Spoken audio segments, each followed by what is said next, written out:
Thank you very much for joining us for this Tech for Sustainability live chat. We're joined here by Martin Peter, who's co-founder and CEO of Lite+Fog, a vertical farming company. So it's very exciting.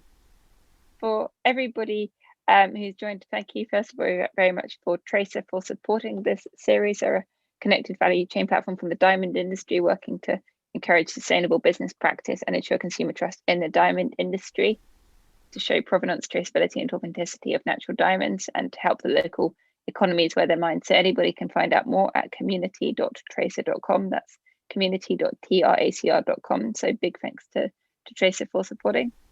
So Martin, thank you very much for joining us. Yeah, thanks for inviting me. Hello.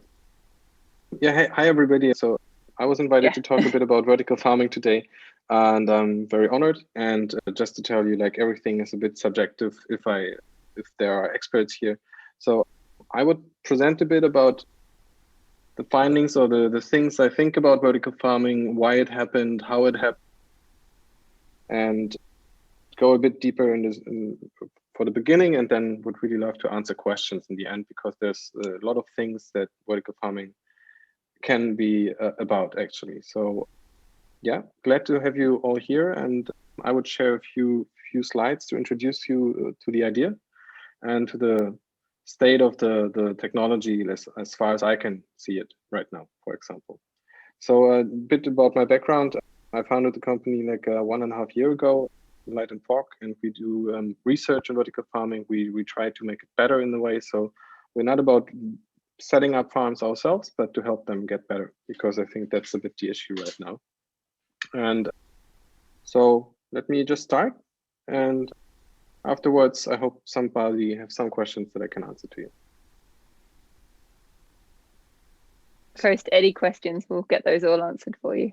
Yeah, I tried to get a bit quick here because I think a lot of people might have heard about it. So basically, and it's not really, it's not supposed to be a pitch deck, so it started like one, but let me just introduce you a bit to the idea, like we promised in the title. So yeah, vertical farming, it's a big market, and basically it's growing quickly. It's a very important world trend recognized by the UN as one of the solutions for all the problems that we face. Like I said, it's a bit misleading in the title, but we all know that we are going to be a lot of people and less land, and the weather will be worse. So there's something to be done. And there's also a lot of things that we shouldn't do anymore. And so there are a lot of reasons why we do things differently from now on, or should do them differently at least. And well, we have a really growing market here. So it's basically a lot of people get involved. From my perspective, I would say we are facing something where agriculture turns to be an industry. And this has obviously a lot of people interested and a lot of people involved, and also raises a few questions, obviously.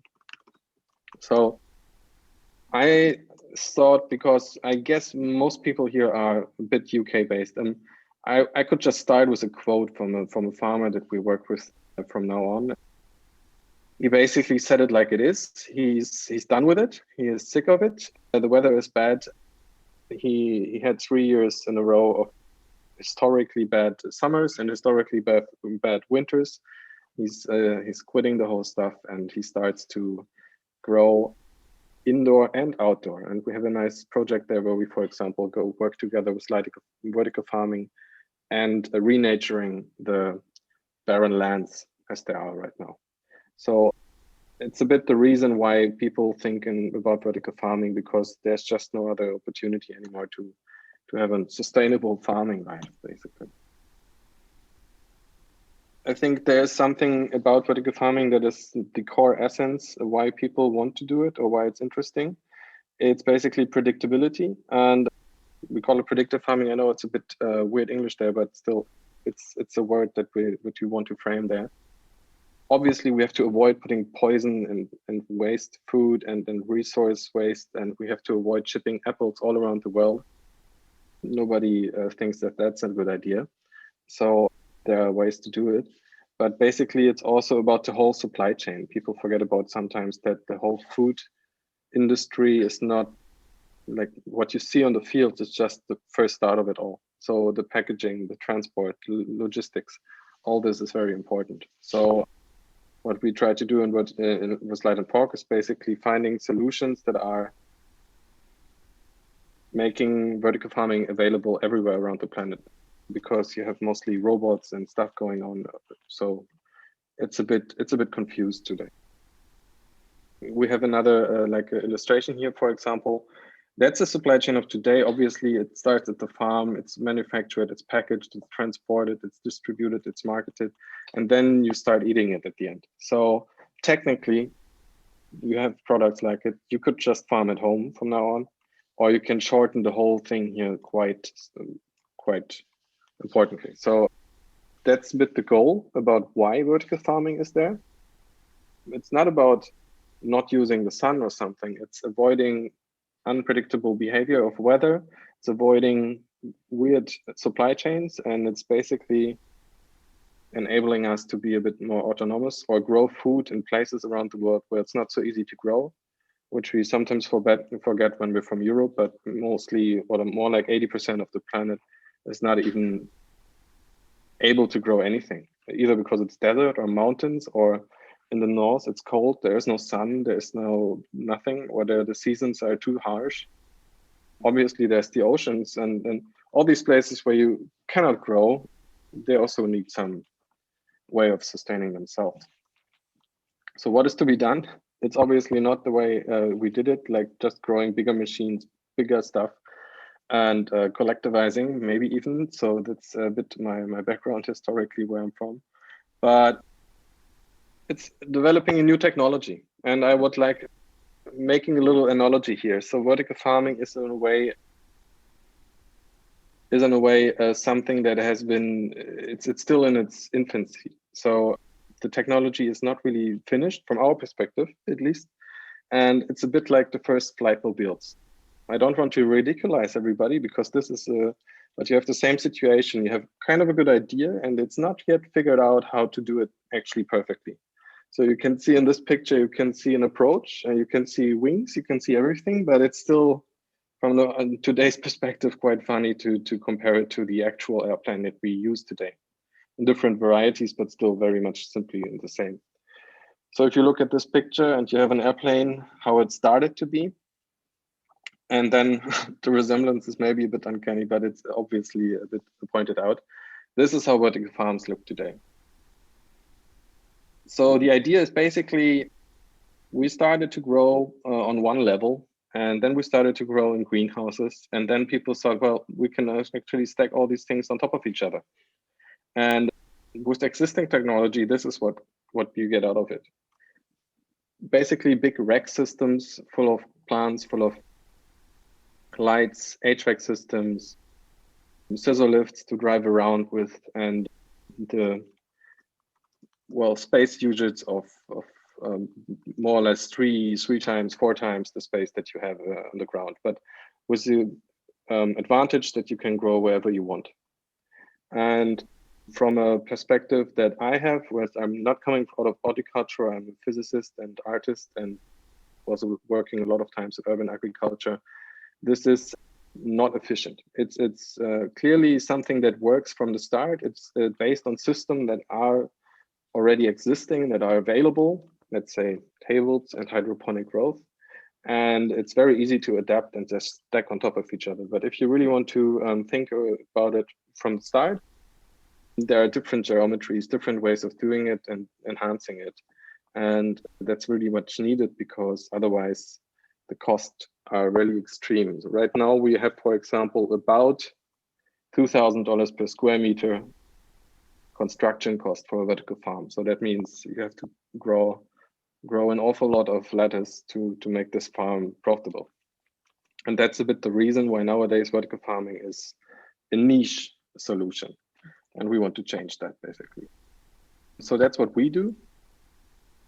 You see a single example of what we do. So this is not the end product, but basically, as you can see, we grow vertical.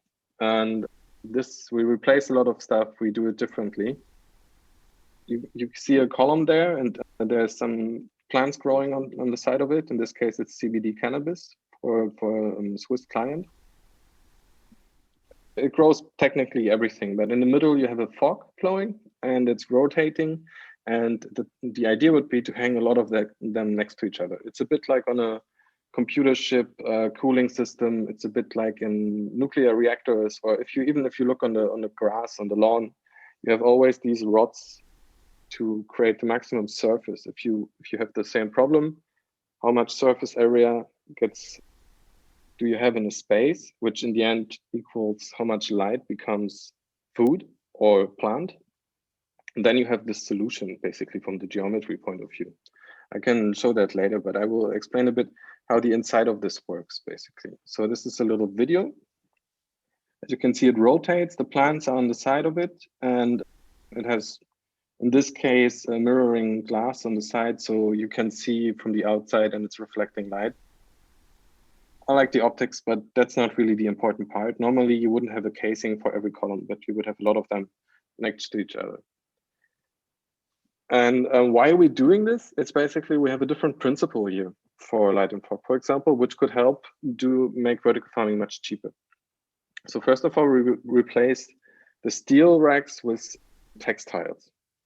And that makes them much cheaper and much more available. If you think about places like Africa or India or somewhere where you don't have robots or a lot of like heavy machinery around, this is much easier to sustain. And on the second thing is that round surfaces create much more surface area in the same space. So when you think this problem to solve is how to create the most surface area, you wouldn't go for straight shapes, but somehow curvy ones. And round is pretty good, and there's another reason for it. In the inside, we use Photoponics. That means we have a mist that is created by ultrasonic humidifiers, basically. You might know it from your home appliance because they are used for putting perfume in the air or something in the room, mistifiers. So as well as the same way they transport perfumes, they can also transport nutrients for plants. And they make them grow quicker and make them develop much more ingredients. So for example, for medical herbs, they have more medical ingredients, or they still taste a bit more intensive. So it's not even the basic, the classic example of something that grows without sunlight and soil and doesn't taste well. It's actually tastes more tasty than with sunlight and soil in this case. It's a bit the last generation of water culture, soilless culture, as you would say in this case. But the most important one for us is being a bit engineering based. It's weightless. And so we can think of totally new geometries. You can think of totally new architectures. And we don't have to use these racks anymore that are very heavy and that are supposed not to fall over and damage people or something. So we have a totally different system available now. And obviously we make it intelligent. And for example, by the round shape, we can rotate those planters. And that's not only good because we can then have an even growth and better plant growth, but we can also detect the weight of the plants on the planter and therefore realize how much they weigh, how much they grow every day, like life. And this is kind of new in plant science, basically, also, because we can say, since yesterday, the lettuce or the basil, whatever, has grown 20 grams and compare it to what happened since yesterday. And we can say, is it better than expected? Is it not as good as expected? Can we predict, for example, how much results you will harvest you will get? And this is something that is very hard to do nowadays because you rely on a farmer and his basically skill and experience to say such things, and then he will never know, but he will have a more or less educated guess. But now it would be possible to actually measure it and not guesswork it. So this is quite important for the supply chain. It's really good for science, and it helps the vertical farmer, let's say, to keep control or keep track of what's actually happening. And now I'm coming back to the space usage because that is the main reason why vertical farming actually existed. What you see here is the same surface area for growing. So normally you have greenhouses that would be, for example, the lower version. You have here 550 square meters nearly. And then the ground equals the surface of the growth. And then you have the second version, which is like the arrow farm picture that I showed you. It's the rack system where you have a lot of spacing in between to walk around. And if you now think about the tubes that we have, you have the upper version of it. So you see the same surface area here in a 10 meter times 10 meter times 10 meter cube, for example, creates the same growing surface as all these greenhouses together. And obviously then the cost and the efficiency about it is put in perspective here. So if you think using expensive city place or next to city space, then you obviously want to have a system that is much more efficient in growing. And then if you can replace steel and heavy materials with just textiles, it's another cost-effective measure. And that's why we want to introduce all the things. Obviously, they're not yet mature, so you have to automate all of this still, but it's not rocket science, let's say. What we can do now is, for example, we can start using farms as like a process factory. Basically, you would have stations, you enter those tubes in a growing chamber, and the growing chamber could be, for example, a clean room environment. So if it's a clean room environment, you don't need pesticides anymore. You're safe from pests, you're safe from insects, you're safe by infections, and people wouldn't walk around anymore because you would move the planters all around the thing. So you basically have a workstation where you get a planter, it's done, you harvest it. It's a bit what you see in my background, for example. That's how it could look, for example. And you harvest it, you clean it, you replant it, and you send it back into the growing chamber. And the growing chamber is basically the only place where you have the right temperature, the safety, and all the perfect conditions for a plant to grow. And this, again, you don't need to heat the big, huge hall, which you saw in the picture at the beginning, just the place where you have the planters.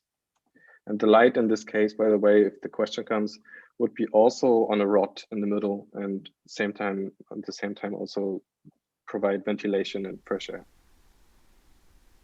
And then the next step would be, which is a bit about the future of vertical farming, we could connect all these farms together.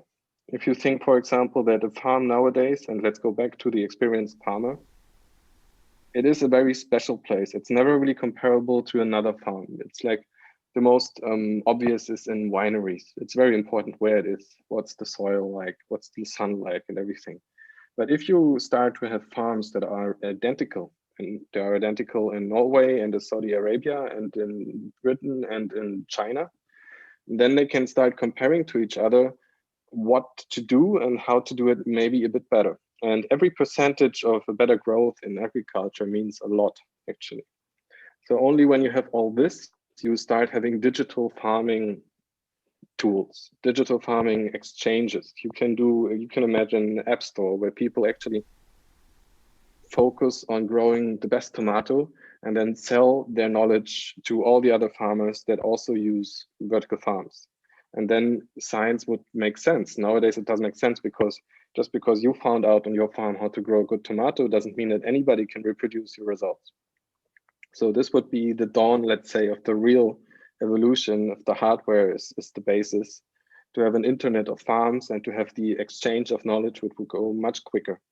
And then you combine it with the fact that, for example, in our farms, you could measure the results of your farming every day instead of every 2 months, for example, then that would really change something. And then you could also avoid overproduction. You could have much more oversight on the market, actually. And that's something that is actually starting to happen right now. But obviously the hardware is the basis of it all. And now I have something funny because I heard in the UK, you have the huge problem right now that, for example, there's not enough production. People get a lot of incentives now and money to grow and to invest into new machinery, and vertical farming is another thing. And I think for all the people who might recognize this would be interesting. And just to have a funny ending to the little presentation, I would show you this.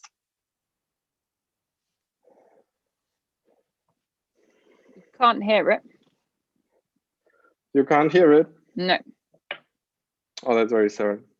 It's the Royal Society for putting things on top of other things. If people realize what or remember it from a very famous Monty Python sketch.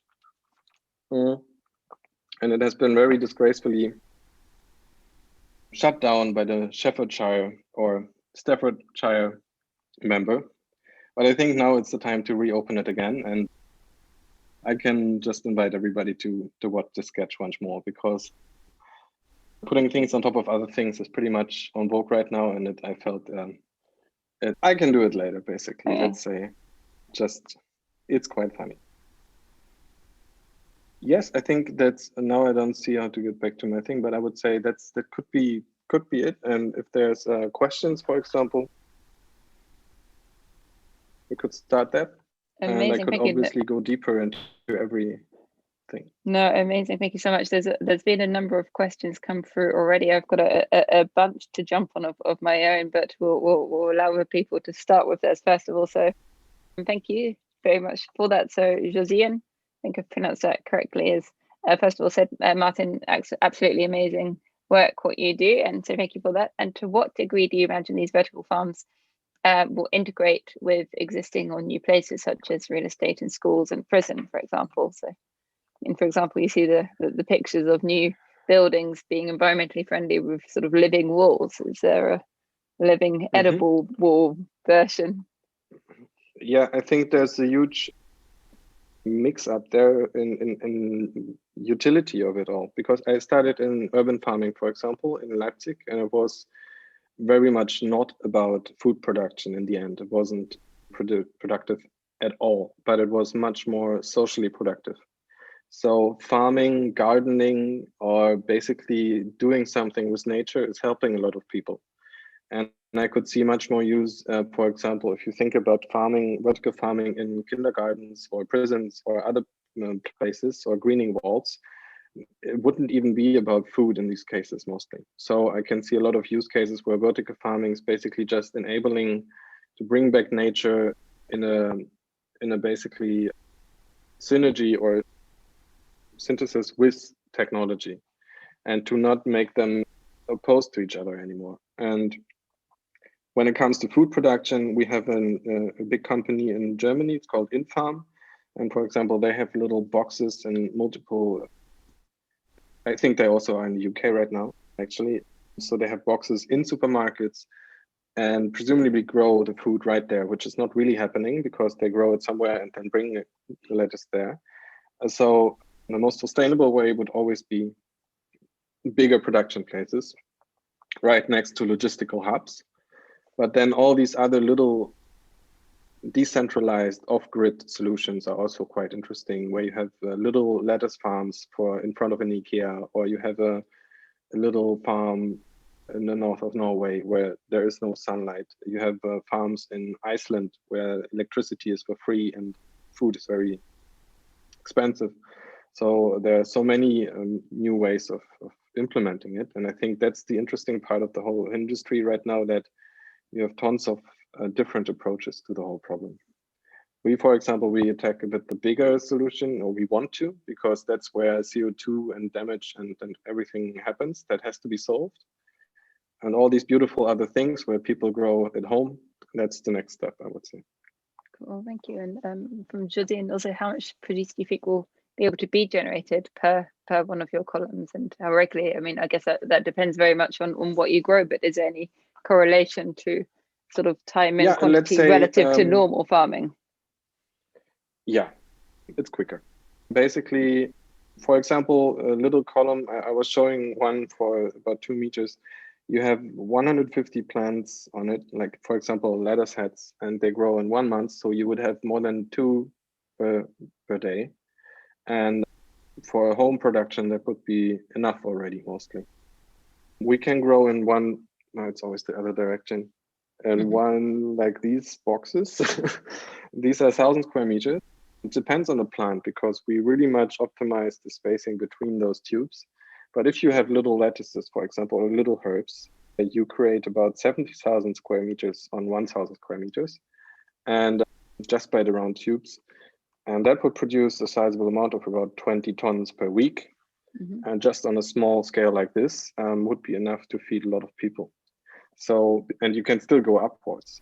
So basically you can grow whatever you want, how much you want, compared to nowadays, compared to farming. on outside, it's quite effective. So, but it needs some control. So you cannot do it outside on the wall where winter would hit hard or some other things happen. So it's not as resilient as the usual farming, but it's also not rocket science in a way. No, thank you. And from Steve, have any of your projects reached sort of an industrial scale yet? And what produce do you plan to grow in them? Have you got a lineup of what can be grown in these? I mean, we've seen everything from cannabis to lettuce. Yeah. Basically, the interesting thing in vertical farming is the whole economics get turned upside down, because you have nowadays small plants cost a lot because they take the same amount of surface as big plants, more or less. But imagine buying herbs on the supermarket or lamb's lettuce, for example, something we grew a lot. It's extremely expensive compared to cabbage plants. And that's because obviously the ground surface is what you pay for. And in vertical farming, it's turned upside down because small plants are actually cheaper because you can condense them in a room much more. And they take less time to grow also sometimes. And this is basically what you have in 90% of the vertical farms today. We tried all kinds of herbs, so they are all technically well, like arugula, rocket leaf, for example, is the last thing we have. It's explosive kind of in this growth, but we focus on exploring other things, especially strawberries is the next project we start right now. A lot of berries in general, as long as they are not growing in shrubs. And one thing that I personally in my background did a lot as well is mushroom farming, for example, which is super efficient and really well in protein delivery for also more vegetarian lifestyles, let's say, which are also quite up and coming for good reasons. And that's all part of what vertical farming can do. And something that I want to say, vertical farming, we don't really care about the geometry or vertical in a way. What we really want to say is efficient farming. And there is always a shape that makes it more efficient. And not every plant should grow on a rack or on a tube like we do. Like, for example, you couldn't grow apples like this, but you have better solutions mostly. Cool, thank you. And then from Siddharth, what sectors can make use of this technology? Would it be also helpful for processed food markets, such as sort of mainstream grocery brands? Yeah, that's what's happening already. I mean, the mainstream grocery brands, what's interesting right now, all these people who sell food can now become producers, and they're actually following this path. We had a lot of requests already that we had to deny for just not being ready yet. But from big retailers who think that why can I not, like, they're already producing their own water, their bread and all kinds of stuff, and at least some of them do in Germany. So they start to become producers. The same goes for pharmaceutical companies or plant-based creams and cosmetics. So research is also able to grow now next door. We have people who do a lot of research on rare plants, for example, for cancer treatment, and they rely on really long supply chains. Sometimes those plants come from rainforest all around the globe, and they don't arrive on time. And then there's a whole lab and 20 people waiting for a little delivery of a batch of weird flower, and they could grow it on their parking lot now. So that's a bit on the requests are from all over the place. And how much will it get to a point that you can just go into a supermarket or whatever and just pick your lettuce fresh from one of these or whatever it is? That's technically totally possible. It's just that I'm a bit experiential shopping. It would be amazing. I'm a shocked person a bit, and let's say from the rules in Germany, especially when it comes to food and who's able to and who's allowed to do it. But it's totally possible to grow on site and then pick your lettuce. But now again, why is it not happening? For example, for the in-farm, because you have thousands of people entering a supply store like a supermarket every day, and you couldn't really grow so much food there to feed everybody. So the reality is that there's a central hub, and then you get refills all the time. But technically, obviously, you could think about, we have already ales that are just reserved for drinks, you could have one for all the fresh herbs, for example. Yeah, no, amazing. And do you see that it, in terms of sort of costs of the finalized product, is that very much down to the area that it's in? Or is there a comparable, say, lamb's lettuce from a vertical farm to lamb's lettuce We on a can regular? grow cheaper, for example. You imagine, like, I see also a few questions that I want to, anyway, Sure. that we step. Well, William's just opposed on touching on that. Let's just get back to the question first. Like, we can be cheaper in a lot of places. I mean, there's the ridiculous case of Iceland, where a kilogram of basil costs you $70 or euros per kilogram. So obviously that's easy to beat. But we have no supply chain logistical costs. We have no food waste. We have no pesticides used or paid for. The only thing we have is energy costs, which are dropping dramatically because we are much better at this than these rag farms. For multiple reasons, we pulsate the light, we don't waste so much. The LEDs get much more efficient nowadays. Like, there's a company from Berlin as well who just doubled the potential efficiency of it. So, and we don't have any fluctuations, and we don't have risks that we have to incorporate in our pricing.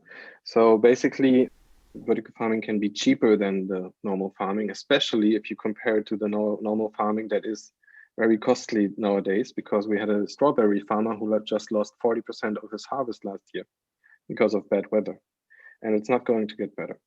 So there's sometimes not even the choice of price, but we have luckily something that is not really bad, and it gives you actually profits as a farmer, which is a not really normal thing in Europe actually nowadays. And to touch on William's question, he's also talking about cost, and that your system would in theory be less costly due to the material efficiency and the type of materials it uses. But obviously you've got the downside of energy costs and climate control. Can this be made more efficiency, or is this more efficient through what can be done? I think that I got two questions there. The one is asking about the whole rotating and then moving around thing. And I think I could answer both things in one go here. So for example, yes, you understood right. You have a planter that you plant. It's made of a fabric, basically. It enters the box and then it rotates like in a pizza oven through the box until the plant is done. And you know the plant will be done after 1 month, for example. That's why you set the speed so it exits after 1 month. This is the main idea, obviously adjustable for every plant. And you would have to think about how to mix the plants or not mix the plants. And when it comes to costs, as you can see, for example, in the picture that I showed you, that's 4.1, you saw racks and you saw lamps and you saw a lot of people walking around it. And you saw the lighting system. And that means the light has been produced somewhere, not to hit a plant, but to hit a camera. And that's a waste of energy. And in our system, you have all these plants as tight as possible next to each other and the light in between. So 99% of the light rays actually hits a plant in this case. So that's the one thing where we reduce energy wastage. And then you have another very interesting thing that is kind of new in research, but not new in theory. Plants breathe light more or less like we breathe oxygen. So they use the lighting particle. They get excited, let's say, in the inside. A photon sets a chain motion and starts a chain reaction, and then it produces a particle, and then it restarts the whole thing. And that takes some time. And this time you can use to switch on and off the LED to give only light when the plant is actually, let's say, breathing light. And that's more or less 50% of the time sometimes. And you have to get the rhythm right and everything, but then you can reduce the energy again by 50%. And then imagine that you are somewhere where energy is a renewable source, or let's not say renewable, but just existing source in your nature, like in Norway. Then it's quite a good system, actually. And it's much more reliable than the sun, because in most places, for personal reason, I'm a lot in Israel, for example, the sun is a huge problem and not a resource. It's if you have 50, 60 degrees in your greenhouses, you have a problem, and you spend energy to get the sun out again, more or less. So, for example, the cost related to climate control, that's another thing. You have those rack systems, and you have always heat gets up to the top, and it creates layers of heat. And especially if you have layers already in your hardware, that enforces the problem, and that's why people have a huge pain, let's say, to get the heat out. But if we have a vertical system, the heat can flow much better, and we have less of a problem with heat in our system. So that's a bit how to improve everywhere a bit to make something better in the end. Cool, thank you. From Josiane is asking, can you use multiple different species of plant on a column or on a sort of a mega unit, or does it have to be one type of plant specifically? Yeah, I actually did it once. You have a lot of systems that are similar to like where also I got the idea basically from. Honestly, I got the idea from a documentary about a woman in Africa stacking plant like sacks with earth on top of each other. So again, the society for putting things on top of other things. But you can grow a lot of stuff in there. And the thing about Photoponics, what we do is that you don't have a lot of problems with pH or EC levels, which is basically describing the salt level and acid level of the water, which is in hydroponics, it's quite an important fact. So, but most people wouldn't know about it, I guess, or wouldn't know what the right EC is, or wouldn't like to measure at home, for example, if the EC is still correct, because it can fluctuate very much. And it's less of an issue for multiple reasons. And what I did, for example, is one of the first prototypes I built, I put it on the balcony of my mother. And I told her to throw in some, and I actually mean some, I didn't even tell how much fertilizer now and then. And it worked. And that's basically, it should have never worked in normal life. And they were growing basil, oregano, thyme, lettuces, all things together at the same time. And nowadays we use a really nice fertilizer that comes from filtered rainwater from the Amazonas. And it filters all the micronutrients that you have there. And it's actually mimicking a bit the nature's ability that you can observe there, where you have waterfalls and it creates a lot of mist in the air and roots and plants grow on trees. And it basically shows you that the same thing is happening there. You have a fog, a mist in the air was full of nutrients that you couldn't copy possibly by chemically producing it. And they're quite happy. And that's what we do basically. And obviously a lot of plants can grow this way. I've got a few questions just from me. You mentioned about sort of traditional farmers being driven away from traditional farming. And I know the sort of the revenues or lack thereof is one of the issues. But is that the only issue, or is it a lifestyle thing, or is it that there's less sort of money in it now because grounds have been overgrown and so much that they are less efficient and they have to sort of force more and use more fertilizers, or is it an ethical decision, or is it really just the financial? Well, there are multiple things. I think what holds farmers basically over water, as we say in German, is the fact that they get huge financial aids by the European Union, for example, subsidies. I don't know if that's still the case for UK farmers, for example. And that's maybe why UK farmer was writing this letter. They all have the same problem. There has been droughts in the last years. They mostly run huge operations by now. So a farmer with less than 100 acres is a small farmer, even though it's quite a big pile of land. And so they're mostly not looking into vertical farming yet because it's in its infancy and it seems to be very expensive, and there's also no supply yet. So if you want to buy a vertical farm, you couldn't buy it yet because there's no huge you have to get a custom one made, which is more expensive. Yeah, that's obviously what we aim for, to be able to answer the question, how much is a vertical farm and what does it do for you, for me? In 5 years, we hope to have something that we can sell off the shelf. But that's why you have these farmers looking into it, but it's certainly not the majority right now, because a lot of them think it's a phase. A lot of them live off subsidies. A lot of them actually are able to use heavy pesticides and stuff, so they get along a bit. At least in Germany. That's obviously not ideal for anything. No, but what we do right now, for example, is provide a model where you have the agroforestry, for example, the renaturing of the land, and a way of economy, like surviving of it by providing economics that actually work without ideology. So we hope that more farmers could adopt it, actually, because I understand nobody wants to get into a huge risk and wait for 10 years for the land to be good again. So nobody has time for that. Sure. And I mean, my next question, you mentioned Photoponics, which you're using sort of mists and nutrients, I guess, to make food taste better than it traditionally would. Yeah. And I guess my next sort of question is what is next? Are there other ways that, because you've got this really controlled environment, that what is next for sort of modifying food in that way? Is there anything else that one can spray, sort of the GMO thing, or things that just make it taste better, like the what's that, monosodium glutamate or something? Is there the risk that these things can be sort of sprayed on or something to sort of really artificially enhance or addictiveness of food?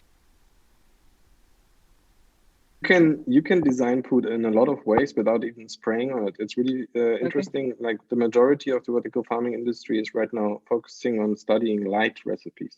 So what's different light colors, what different plants they produce. So one in the same rocket grows smaller and more bitter if you have blue light, for example. I mean, that's just an example. It's probably wrong what I just say, but basically a red light produces a longer version of it. So you can design food much more. And so you can choose to have long and sweet rocket or whatever. Yes, basically customized food, and which like same again, like in wine, you have a good year and a bad year, and that's because the surrounding nature was different in this year, and not because the wine is different. So just how much the environment produces different outcomes is basically still very much in its infancy. Is how to all the knowledge about it, but you can obviously influence it very well now, and you even have the approach from the Dutch partner of ours with the fertilizer to sell food in the future, not by weight, but by ingredient.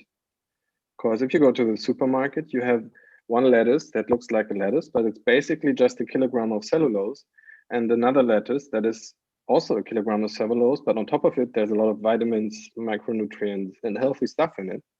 And in the end, do you want to get fat with kilograms, or do you want to eat ingredients? And that's a really interesting approach, for example, to measure the value, like the value of food and not the weight. Thank you. And I see a lot of people who would be interested. Yeah. Okay, interesting. From Lauren, who do you think represents the biggest market? The biggest market for vertically farmed produce? Is it? She says she fears that it will always be too expensive. Just to tackle this fear a bit, I don't think it will always be too expensive for a large-scale supermarket. First of all, if it would be, there wouldn't be all large-scale supermarkets starting vertical farming right now. You have to think about the pains and gains of a supermarket. So, for example, a lettuce has a shelf life of about 4 days, and then it looks bad and has to be thrown away. That was the case in London, for example, always pre-Brexit. And it came from Spain. And now it's taking a day longer. So you have now 3 days to sell it. And when it's grown under conditions that are because of the Brexit import rules, is that? Yeah, for example, logistics. Yeah, so you have a product that is in 3 days, it looks too bad to be sold. Also, 30% of it that arrives in hot summer days, for example, is already looking bad before it gets on the shelf. So you waste a lot of material before it even is sold or after it's rotten on the shelf because it wasn't really it. If you compare it to a vertical farm next to London, it has a shelf life of 2 weeks. for example. So the cost of food is not really happening in the farm nowadays. It's happening in the whole chain and everything in it.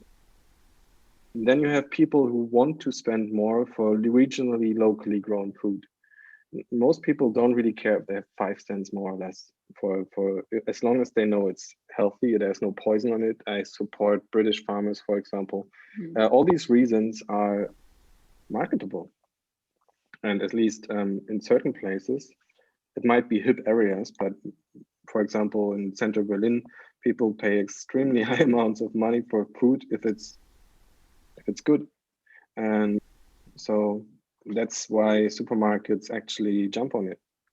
And in the end, it's not even more expensive, it's actually cheaper.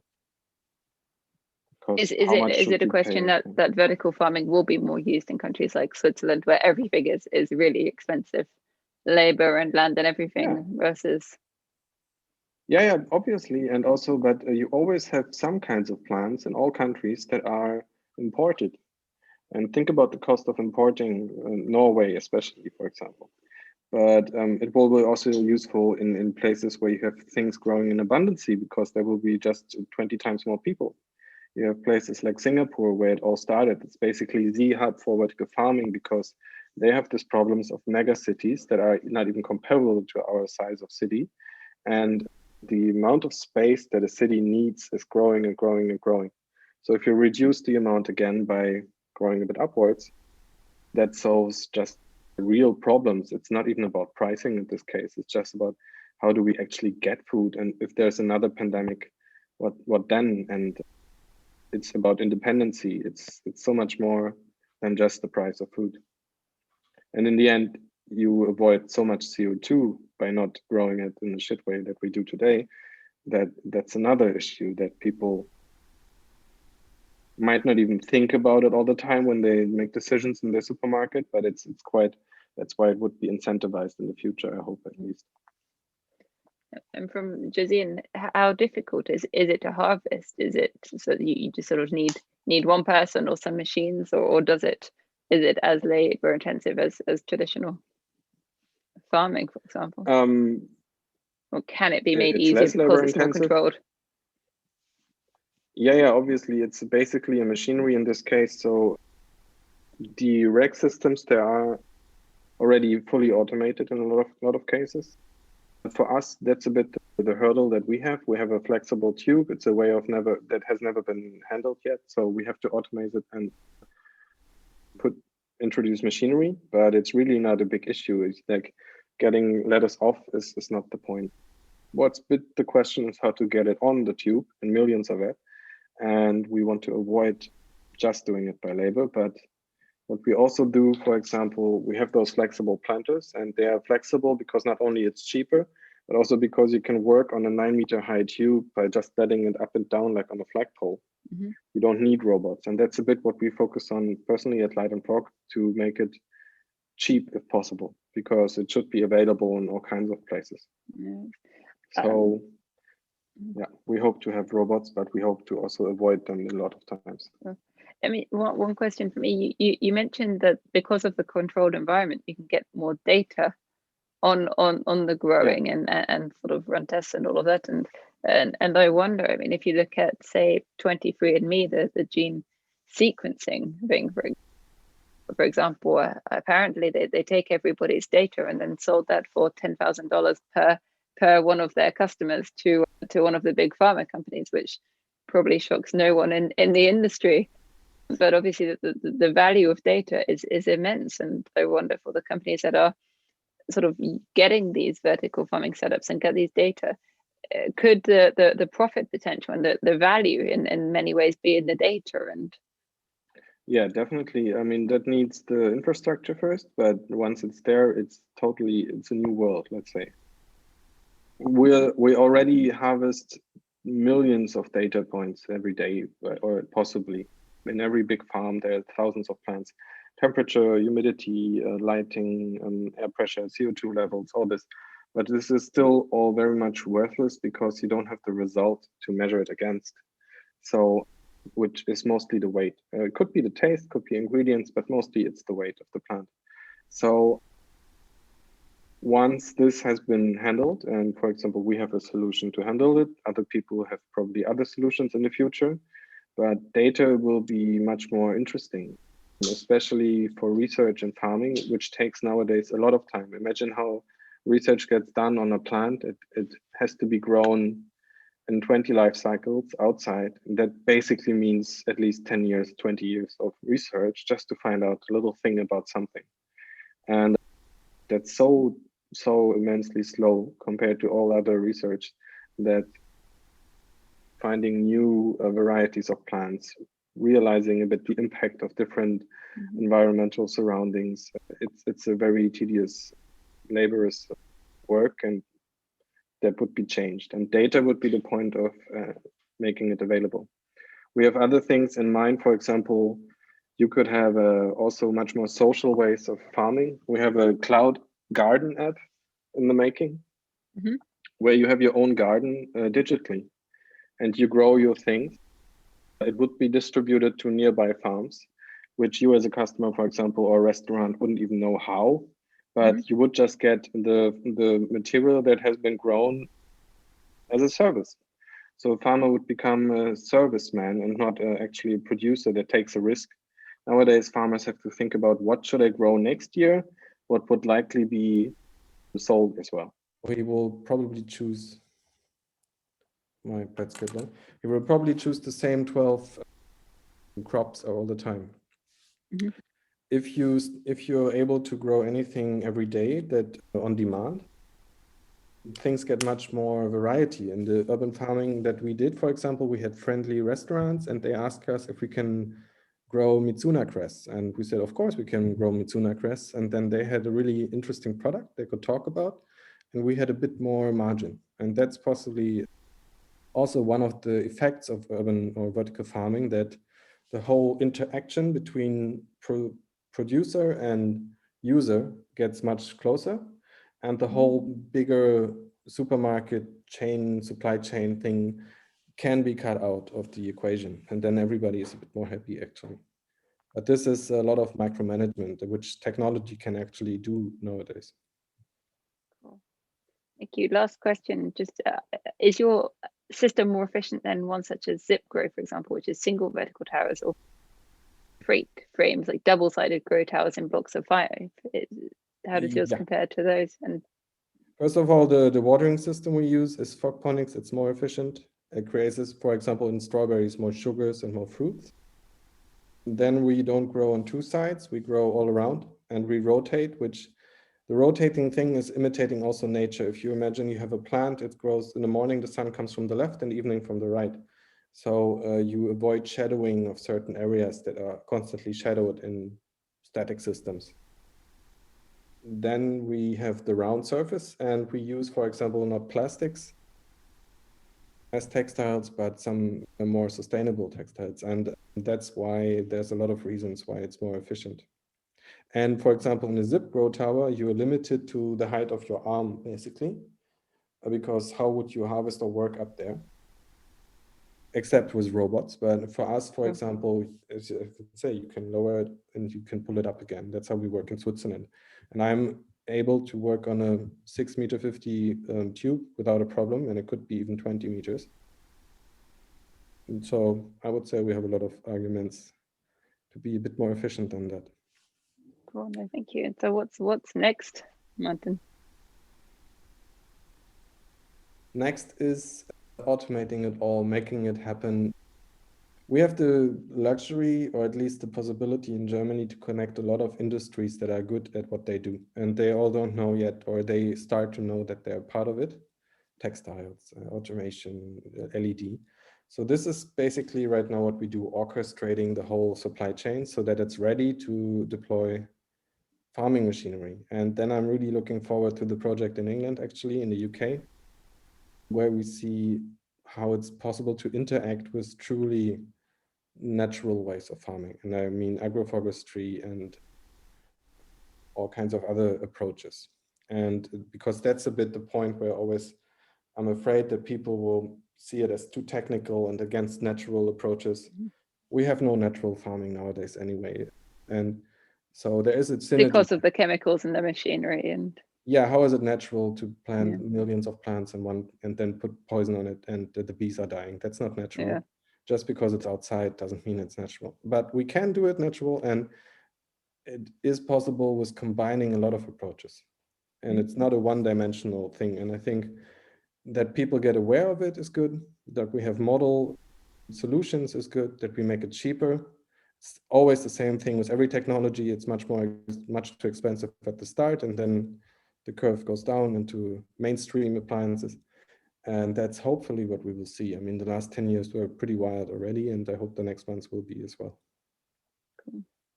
No, thank you very much, Martin. That's been super, super interesting. There's a few comments for people. So thank you very much for your time. That's been really interesting for answering all of our questions. I've got this recorded and we'll send this out to everybody who's joined. So yeah, thank you very much. As Josiane saying, absolutely epic. Thank you very much. So no, really, really very grateful for your time, and thanks to Tracr for supporting this Tech for Sustainability series, and everybody who has joined. Thank you so much for joining and for all of your amazing questions. So, thanks. See you again soon. Thank you very much.